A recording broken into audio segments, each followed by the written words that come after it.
ವಾಮದೇವ ವಿರಿಂಚಿತನಯ ಉಮಾ ಮನೋಹರ ಉಗ್ರ ದುರ್ಜಟಿ ಸಾಮಜಾಜಿನ ವಸನ ಭೂಷಣ ಸುಮನಸೋತ್ತಂಸಾ ಕಾಮಹರ ಕೈಲಾಸ ಮಂದಿರ ಸೋಮ ಸೂರ್ಯಾನಲ ವಿಲೋಚನ ಕಾಮಿತ ಪ್ರದ ಕರುಣಿಸೆ ಮಗೆ ಸದಾ ಸುಮಂಗಲವಾ ಕಾಮಿತ ಪ್ರದ ಕರುಣಿಸೆ ಮಗೆ ಸದಾ ಸುಮಂಗಲವಾ. ಶ್ರೀ ಗುರುಭ್ಯೋ ನಮಃ. ಮಂಗಳಾಚರಣ ಸಂಧಿಯ 10ನೆಯ ನುಡಿ ಮತ್ತು ಅರ್ಥ. ವಾಮದೇವ ವಿರಿಂಚಿತನಯ ಉಮಾ ಮನೋಹರ ಉಗ್ರಧೋರ್ಜಟಿ ಸಾಮಜಾಜಿನ ವಸನಭೂಷಣ ಸುಮನಸೋತ್ತಂಸ ಕಾಮಹರ ಕೈಲಾಸ ಮಂದಿರ ಸೋಮ ಸೂರ್ಯಾನಲ ವಿಲೋಚನ ಕಾಮಿತಪ್ರದ ಕರುಣಿಸಮಗೆ ಸದಾ ಸುಮಂಗಳವ.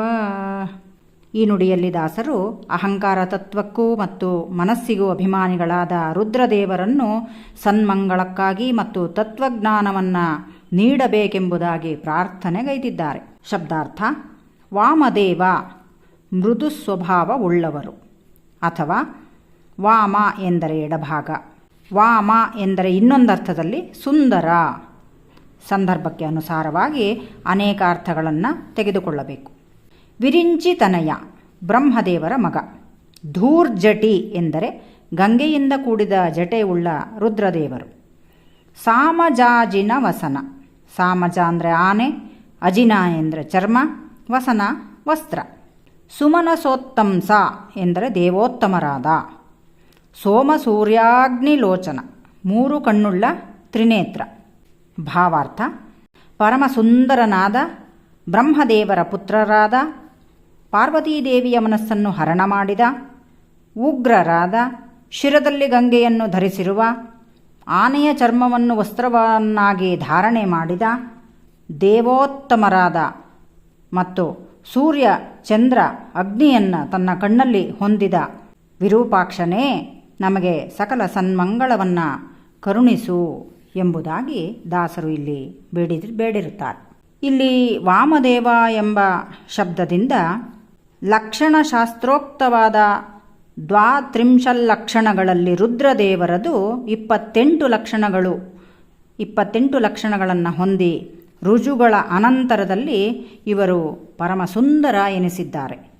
ಇವರ ಶುಕರೂಪವನ್ನು ಭಾಗವತವೇ ವರ್ಣಿಸುತ್ತದೆ. ರುದ್ರದೇವರು ಮನೋಭಿಮಾನಿಗಳಾದರೆ ಪಾರ್ವತೀದೇವಿಯೂ ಸಹ ಬುದ್ಧಿಗೆ ಅಭಿಮಾನಿ. ಮತಿ ಪ್ರೇರಿಸುವಳು ಪಾರ್ವತೀದೇವಿ ಎಂಬುದಾಗಿ ದಾಸವಾಣಿ ಇದೆ. ಇವರ ಇಂತಹ ಗಾಢ ಸಂಬಂಧದ ದ್ಯೋತಕವಾಗಿ ಇಲ್ಲಿ ಶಿವನ ಅರ್ಧನಾರೀಶ್ವರ ರೂಪವನ್ನು ಸಹ ನಾವು ಸ್ಮರಿಸಬಹುದು.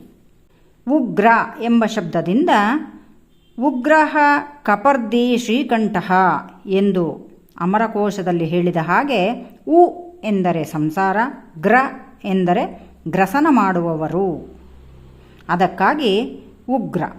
ಸಾಮಜಾಜಿನ ವಸನ ಭೂಷಣ ಎಂಬ ವಾಕ್ಯದಿಂದ ಕೇವಲ ರುದ್ರದೇವರು ಯಾವುದೋ ಆನೆಯ ಚರ್ಮವನ್ನು ತೊಟ್ಟಿದ್ದಲ್ಲ, ಗಜಾಸುರನೆಂಬ ದೈತ್ಯನನ್ನು ಸಂಹಾರ ಮಾಡಿದ ವೈಭವದ ಸಂಕೇತವದು. ಮುಂದೆ ಕರುಣಿಸೆಮಗೆ ಸದಾ ಸುಮಂಗಳವ ಎಂಬುದರಿಂದ ರುದ್ರದೇವರು ಭಸ್ಮಧಾರಿಗಳು, ಸ್ಮಶಾನವಾಸಿಗಳು. ಆದ್ದರಿಂದ ಅವರನ್ನು ಅಮಂಗಳ ದೇವತೆ ಎಂದು ಸರ್ವಥಾ ಭಾವಿಸಬಾರದು.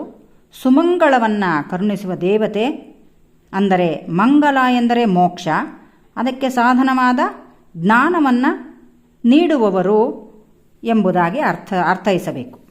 ವಿದ್ಯಾ ಕಾಮಸ್ತು ಗಿರೀಶಂ ಎಂಬಂತೆ ತತ್ವಜ್ಞಾನವನ್ನು ಅವರಲ್ಲಿ ಬೇಡಬೇಕೆಂಬುದು ಇಲ್ಲಿ ಈ ಪದ್ಯದಲ್ಲಿ ಸೂಚಿಸಿದ್ದಾರೆ.